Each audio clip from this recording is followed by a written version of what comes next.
bago siya maging ganyan, isang taon mahigit yung proseso bago ako nakapag-propagate ng Monstera. So, I order, originally this plant, I order it from Shopee for 38 pesos. Ang dahil ng pinanggalingan nito sa dulo ng Laguna. And then, bumili ako nito, I'm hoping na mapalaki ko siya. Hindi ko sure talaga 100% kasi hindi naman talaga ako magaling magtanim. Hindi ako maalaga. To give you a brief background, ang dami ko na naitanim ng pandemic. Pero, kalimitan is namamatay sila. So, eto, 50-50 talaga ako. Actually, 30-70, 30% yung chances na mabuhay siya, 70% na hindi talaga. So, this one, ito yung propagation ko after ilang years. Mga 2 years na.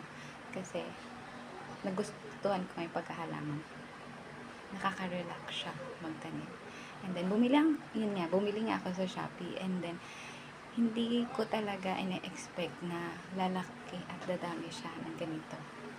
So, ito yung propagation. Tapos, ito yung pinaka-puno niya.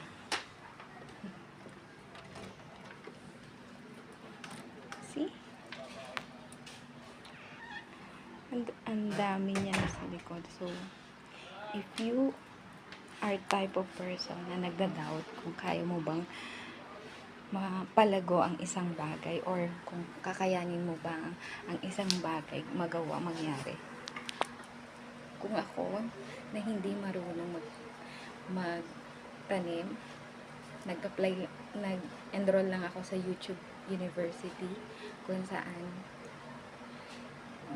pinag-aralan ko kung paano mag-alaga, magtanim ng monstera, kung tuwing kailan siya dinidiligan at ano yung mas maganda. Kung kaya mo din. So, hindi madali yung pinagdaanan ko kasi 1 week walang progress. 2 weeks nung nirepot ko siya sa soil, wala pa rin progress.